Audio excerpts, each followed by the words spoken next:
بسم اللہ الرحمن الرحیم۔ السلام علیکم دوستو، آج کی اس ویڈیو میں ہم حضرت آدم علیہ السلام کی پوری زندگی کے بارے میں جانیں گے۔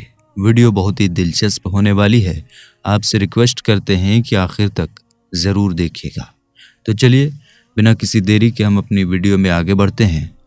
دوستو، حضرت آدم علیہ السلام سب سے پہلے انسان اور تمام انسانوں کے باپ ہیں، اس لیے آپ کا لقب ابو البشر ہے۔ اللہ تعالیٰ نے خاص اپنے دست قدرت سے آپ کا جسم مبارک بنایا اور ان میں اپنی طرف سے ایک خاص روح پھونک کر پسندیدہ صورت پر پیدا فرمایا۔ انہیں دنیا کی سبھی چیزوں کے نام، ان کی خوبیوں اور ان کی حکمتوں کا علم عطا فرمایا۔ فرشتوں نے ان کی علمی فضیلت کا اقرار کر کے انہیں سجدہ کیا، جبکہ ابلیس سجدے سے انکار کر کے مردود ہوا۔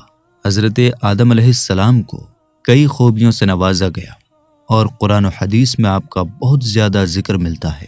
حضرت آدم علیہ السلام کو پیدا کرنے سے پہلے اللہ تعالیٰ نے مشورے کے انداز میں فرشتوں سے کلام فرمایا۔ چنانچہ اللہ تعالیٰ کا ارشاد ہے، جس کا ترجمہ ہے، اور یاد کرو جب تمہارے رب نے فرشتوں سے فرمایا، میں زمین میں اپنا نائب بنانے والا ہوں۔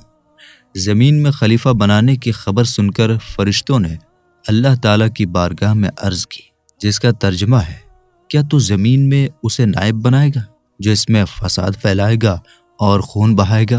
حالانکہ ہم تیری حمد کرتے ہوئے تیری تسبیح کرتے ہیں اور تیری پاکی بیان کرتے ہیں۔ فرشتوں کی عرض کے جواب میں اللہ تعالیٰ نے ارشاد فرمایا، جس کا ترجمہ ہے، بے شک میں وہ جانتا ہوں جو تم نہیں جانتے، کیونکہ خلیفہ بنانے میں اللہ تعالیٰ کی حکمتیں تم پر ظاہر نہیں۔ ان میں انبیاء و رسول علیہم السلام بھیجے جائیں گے، نیز ان میں شہداء و صدیقین بھی ہوں گے، صالحین و عابدین بھی، علماء عاملین بھی اور اولیاء کاملین بھی۔ دوستو، خلیفہ اسے کہتے ہیں جو حکم دینے اور دوسرے اختیارات میں اصل کا نائب ہو۔ حالانکہ دوسرے انبیاء اکرام علیہم السلام بھی اللہ تعالیٰ کے خلیفہ ہیں، جیسے حضرت داؤد علیہ السلام سے اللہ تعالیٰ نے فرمایا، جس کا ترجمہ ہے، اے داؤد، بے شک ہم نے تجھے زمین میں اپنا نائب کیا۔ لیکن یہاں سورہ بقرہ کی آیت 30 میں خلیفہ سے مراد حضرت آدم علیہ السلام ہے، اور یہ بھی ہو سکتا ہے کہ اس سے حضرت آدم علیہ السلام اور ان کی اولاد دونوں مراد ہوں۔ یہاں ایک اور بات یاد رکھنے لائق ہے کہ ظاہری طور پر سب سے پہلے خلیفہ حضرت آدم علیہ السلام ہیں، لیکن حقیقت میں سب سے پہلے خلیفہ ہمارے آقا حضرت محمد مصطفیٰ صلی اللہ تعالیٰ علیہ وآلہ وسلم ہی ہیں۔ جیسا کہ حضرت ابو ہریرہ رضی اللہ تعالیٰ عنہ فرماتے ہیں، صحابہ اکرام رضی اللہ تعالیٰ عنہ نے پوچھا، یا رسول اللہ صلی اللہ تعالیٰ علیہ وآلہ وسلم، آپ کے لیے نبوت کب ثابت ہوئی؟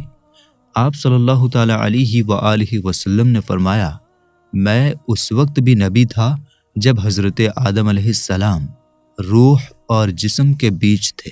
علامہ احمد ساوی رحمۃ اللہ تعالیٰ علیہ فرماتے ہیں، حضرت آدم علیہ السلام کو خلیفہ بنانے کی وجہ یہ نہیں تھی کہ اللہ تعالیٰ کو اس کی ضرورت تھی، بلکہ اس کی حکمت یہ تھی کہ اللہ تعالیٰ اپنے بندوں پر رحمت فرمانا چاہتا تھا، کیونکہ عام انسانوں میں اتنی طاقت نہیں ہوتی کہ وہ بنا کسی ذریعے کے اللہ تعالیٰ سے سیدھے احکام حکم حاصل کر سکیں، بلکہ عام آدمی تو فرشتوں کے ذریعے سے بھی احکام حاصل نہیں کر سکتا۔ اس لیے اللہ تعالیٰ نے انسانوں اور اپنے درمیان ایک خلیفہ بنایا، جسے نبی اور رسول کہا۔ اللہ نے اسے ایسی صلاحیت، قابلیت دی کہ وہ فرشتوں کے ذریعے یا سیدھے اللہ سے احکام لے کر انسانوں تک پہنچا سکے۔ اس لیے انسانوں میں سے ہی نبیوں اور رسولوں کو خلیفہ بنا کر بھیجنا اللہ تعالیٰ کی رحمت، لطف اور احسان ہے۔ فرشتے حضرت آدم علیہ السلام کی تخلیق یعنی پیدا ہونے سے بھی پہلے سے موجود ہیں۔ حدیث شریف میں آتا ہے، فرشتوں کو نور، روشنی سے پیدا کیا گیا۔ فرشتے نہ مرد ہوتے ہیں، نہ عورت، اور نہ ہی ان کے بیچ کی کوئی جنس۔ اللہ تعالیٰ نے انہیں یہ طاقت دی ہے کہ وہ جو بھی شکل چاہیں اس میں بدل سکتے ہیں۔ اسی وجہ سے کبھی وہ انسان کی شکل میں نظر آتے ہیں اور کبھی کسی اور شکل میں۔ وہ نہ کچھ کھاتے پیتے ہیں اور نہ ہی انسانوں کی طرح دوسری ضرورتیں رکھتے ہیں۔ وہ معصوم ہوتے ہیں، یعنی کسی بھی چھوٹے یا بڑے گناہ سے بالکل پاک ہوتے ہیں۔ وہ صرف وہی کرتے ہیں جو اللہ تعالیٰ کا حکم ہوتا ہے۔ نہ وہ جان بوجھ کر، نہ غلطی سے اور نہ ہی بھول کر اللہ کے حکم کی خلاف ورزی کرتے ہیں۔ وہ اللہ کے عزت والے بندے ہیں۔ قرآن میں فرشتوں کی مختلف ذمہ داریوں کا ذکر کیا گیا ہے، جیسے روح قبض کرنا، جان لینا، اہل ایمان والوں کی مدد کرنا، رسولوں کی نصرت، مدد اور حمایت، سہارا کرنا، وحی، اللہ کا پیغام لانا، اور کائنات، سنسار کے کاموں کی تدبیر، انتظام کرنا۔ اللہ کو کسی سے مشورہ کرنے کی ضرورت نہیں ہوتی، لیکن اس کے باوجود اللہ نے فرشتوں کو انسان کو دھرتی پر خلیفہ بنانے کی خبر اس انداز میں دی جیسے یہ ایک مشورہ ہو۔ اس میں حکمت یہ تھی کہ فرشتے انسان کی تخلیق کی گہری سمجھ حاصل کریں اور یہ جانیں کہ انسان کو خلیفہ بنانے میں کتنی بڑی حکمت اور مہتو ہے۔ اس سے یہ بھی ظاہر ہوا کہ انسان ایک عظیم مہان ہستی ہے جسے پیدا ہونے سے پہلے ہی خلیفہ کا درجہ دیا گیا اور آسمانوں میں اس کی پیدائش کی خوشخبری دی گئی۔ جب فرشتوں نے کہا کہ انسان دھرتی پر فساد کرے گا اور خون بہائے گا، تو ان کا مقصد اللہ کی تخلیق یا اس کے ارادے پر کوئی اعتراض کرنا نہیں تھا۔ نہ ہی وہ انسان کے درجے کا انکار کر رہے تھے اور نہ ہی ان سے کوئی الجھن تھی، کیونکہ فرشتے معصوم ہوتے ہیں اور وہ اللہ کے حکم پر کوئی اعتراض نہیں کرتے۔ اصل میں انہوں نے حیرانی اور تعجب کے ساتھ اللہ سے پوچھا، اے اللہ، انسانوں کو بنانے میں کیا حکمت ہے جبکہ یہ دھرتی پر فساد کریں گے اور خون بہائیں گے؟ اگر انسان کو بنانے کا مقصد صرف تیری عبادت کرنا ہے تو ہم پہلے سے ہی یہاں موجود ہیں، جو بنا کسی کوتاہی اور اکتاہٹ کے دن رات تیری عبادت میں لگے رہتے ہیں۔ فرشتوں نے انسانوں کے بارے میں یہ کہا کہ وہ دھرتی پر فساد پھیلائیں گے اور خون بہائیں گے، کیونکہ انہیں پتا تھا کہ آدم کی اولاد میں سے کچھ لوگ واقعی ایسا کریں گے۔ فرشتوں کو یہ جانکاری 3 طریقوں سے مل سکتی تھی۔ نمبر 1، یا تو اللہ نے انہیں سیدھا یہ بات بتا دی تھی۔ نمبر 2، یا انہوں نے لوح محفوظ، وہ سرکشت تختی جس پر ہر چیز پہلے سے لکھی ہوئی ہے، اس سے اسے پڑھا تھا۔ نمبر 3، یا پھر انہوں نے جنات سے اندازہ لگایا تھا جو پہلے سے دھرتی پر رہتے تھے اور وہاں فساد مچاتے تھے۔ قرآن میں نائب کے لیے استعمال ہونے والے الفاظ، قرآن میں اللہ تعالیٰ نے اپنے نائب کے لیے 4 الگ الگ شبدوں کا ذکر کیا ہے۔ نمبر 1، خلیفہ، نمبر 2، آدم، نمبر 3، بشر، نمبر 4، انسان۔ اللہ تعالیٰ کے نائب ہونے کے اعتبار سے آدم علیہ السلام کو خلیفہ ان کے گندمی رنگ کی وجہ سے، آدم جسم کی باہری بناوٹ اور کھال کی بناوٹ کے اعتبار سے، بشر اور ان کی اصل حقیقت اور ماہیت کے اعتبار سے انسان کہا گیا ہے۔ آدم علیہ السلام کی تخلیق سے پہلے اللہ تعالیٰ نے فرشتوں سے مشورے کے انداز میں بات کی۔ اس سے ہمیں یہ تعلیم ملتی ہے کہ جب بھی کوئی اہم کام شروع کریں تو اپنے ماتحت لوگوں سے مشورہ کر لینا چاہیے۔ اس کا فائدہ یہ ہوگا کہ نمبر 1، ہمیں کوئی اور اچھی رائے مل سکتی ہے جس سے کام اور بہتر ہو جائے گا۔ نمبر 2، جس کام کو لے کر ماتحت لوگوں کے ذہن میں کوئی الجھن ہو وہ دور ہو جائے گا۔ جب اللہ تعالیٰ نے حضرت آدم علیہ السلام کو پیدا کرنے کا ارادہ کیا تو زمین سے ایک مٹھی مٹی لی گئی، پھر اس مٹی کو الگ الگ طرح کے پانی سے گوندا گیا جس سے وہ غارہ گیلی مٹی بن گئی اور چپکنے لگی۔ پھر وہ غارہ دھیرے دھیرے کالا ہو گیا اور اس میں ایک طرح کی بو پیدا ہو گئی۔ اسی سیاہ اور بودار مٹی سے انسان کی شکل بنائی گئی۔ جب یہ مٹی سوکھ کر سخت ہو گئی تو ہوا کے گزرنے سے اس میں سے آواز نکلتی تھی۔ آدم علیہ السلام کی تخلیق کے یہ الگ الگ مراحل قرآن کریم میں کئی جگہ بیان کیے گئے ہیں۔ اسی طرح ایک مقام پر اللہ تعالیٰ نے ارشاد فرمایا، جس کا ترجمہ ہے، بے شک عیسیٰ کی مثال اللہ کے نزدیک آدم کی طرح ہے، جسے اللہ نے مٹی سے بنایا، پھر اسے فرمایا ہو جا تو وہ فوراً ہو گیا۔ دوسرے مقام پر ارشاد فرمایا، جس کا ترجمہ ہے، اور بے شک ہم نے انسان کو چنی ہوئی مٹی سے بنایا، اور ارشاد فرمایا جس کا ترجمہ ہے وہ جس نے جو چیز بنائی خوب بنائی اور انسان کی پیدائش کی ابتدا مٹی سے فرمائی۔ تیسرے مقام پر ارشاد فرمایا جس کا ترجمہ ہے بے شک ہم نے انہیں چپکنے والی مٹی سے بنایا۔ چوتھے مقام پر ارشاد فرمایا جس کا ترجمہ ہے اور بے شک ہم نے انسان کو خشک بجتی ہوئی مٹی سے بنایا جو ایسے سیاہ گارے کی تھی جس سے بو آتی تھی۔ پانچویں مقام پر ارشاد فرمایا جس کا ترجمہ ہے اس نے انسان کو ٹھیکری جیسی بجنے والی سوکھی مٹی سے پیدا کیا۔ حضرت عبداللہ بن مسعود رضی اللہ تعالیٰ عنہ سے روایت ہے، فرشتوں سے مشورہ کرنے کے بعد اللہ تعالیٰ نے حضرت جبریل علیہ السلام کو زمین کی طرف بھیجا تاکہ وہ وہاں سے مٹی لے کر آئیں، لیکن زمین نے کہا میں اللہ کی پناہ چاہتی ہوں کہ مجھ سے کچھ لیا جائے یا میری کوئی چیز کم کر دی جائے۔ حضرت جبریل علیہ السلام مٹی لیے بنا لوٹ آئے اور اللہ سے عرض کیا اے میرے رب، زمین نے تیری پناہ مانگی تو میں نے اسے پناہ دے دی۔ پھر اللہ تعالیٰ نے حضرت میکائیل علیہ السلام کو بھیجا، لیکن زمین نے ان سے بھی وہی کہا اور انہوں نے بھی اسے پناہ دے دی۔ وہ بھی واپس لوٹ گئے اور وہی عرض کیا جو حضرت جبریل علیہ السلام نے کیا تھا۔ اس کے بعد اللہ تعالیٰ نے حضرت اسرائیل علیہ السلام کو بھیجا۔ جب زمین نے ان سے بھی پناہ مانگی تو انہوں نے کہا میں اللہ کی پناہ چاہتا ہوں کہ اس کا حکم پورا کیے بنا لوٹ جاؤں۔ پھر انہوں نے زمین کی سطح سے مٹی لے لی۔ انسانوں کی مختلف طبیعت کی وجہ سے پوری دھرتی سے الگ الگ رنگوں اور الگ الگ خاصیت والی مٹی کی ایک مٹھی برابر ماترا جمع کی گئی۔ اسی وجہ سے انسانوں کی شکل، صورت، سوبھاؤ، سیرت، مانسکتا، نفسیات اور عادتیں، طبیعت بھی الگ الگ ہوتی ہیں، جیسے مٹی کی قسمیں اور اس کے گن الگ الگ ہوتے ہیں۔ حضرت ابو موسیٰ اشعری رضی اللہ تعالیٰ عنہ سے روایت ہے، جس کا آسان مطلب ہے کہ نبی کریم صلی اللہ تعالیٰ علیہ وآلہ وسلم نے فرمایا اللہ تعالیٰ نے حضرت آدم علیہ السلام کو مٹی کی ایک مٹھی سے پیدا کیا جسے اس نے پوری زمین کے الگ الگ حصوں سے لیا تھا۔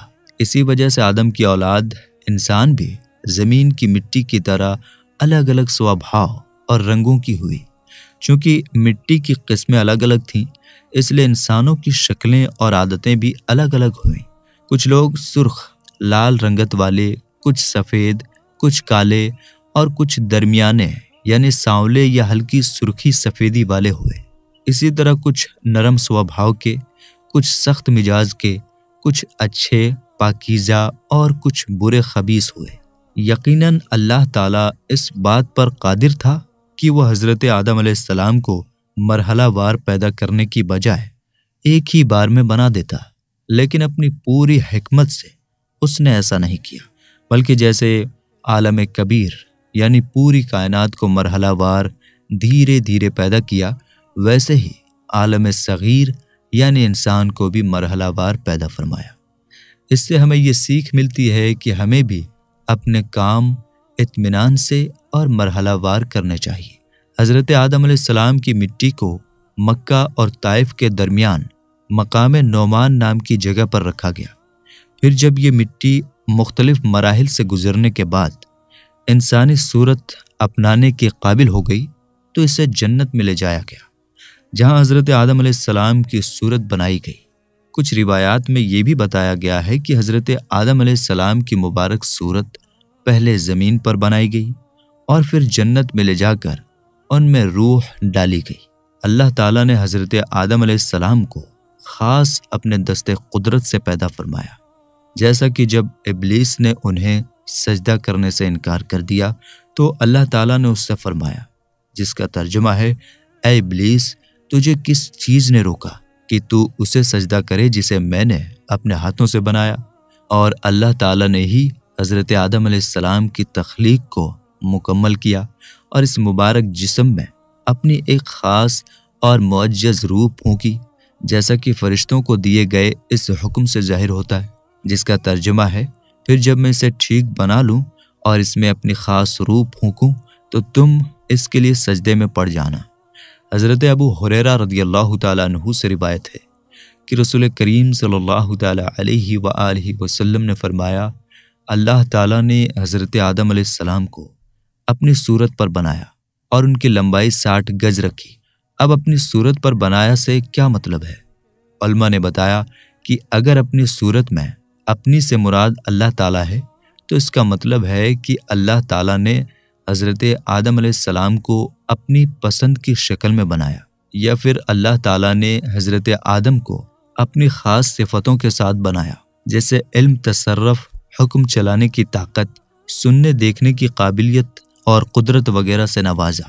اور اگر اپنی صورت میں اپنی سے مراد حضرت آدم علیہ السلام ہے تو اس کا مطلب ہوگا کہ اللہ تعالیٰ نے حضرت آدم علیہ السلام کو ان کی اپنی شکل اور بناوٹ پر بنایا، یعنی شروع سے ہی انہیں ویسی شکل دی جیسی میں انہیں رہنا تھا۔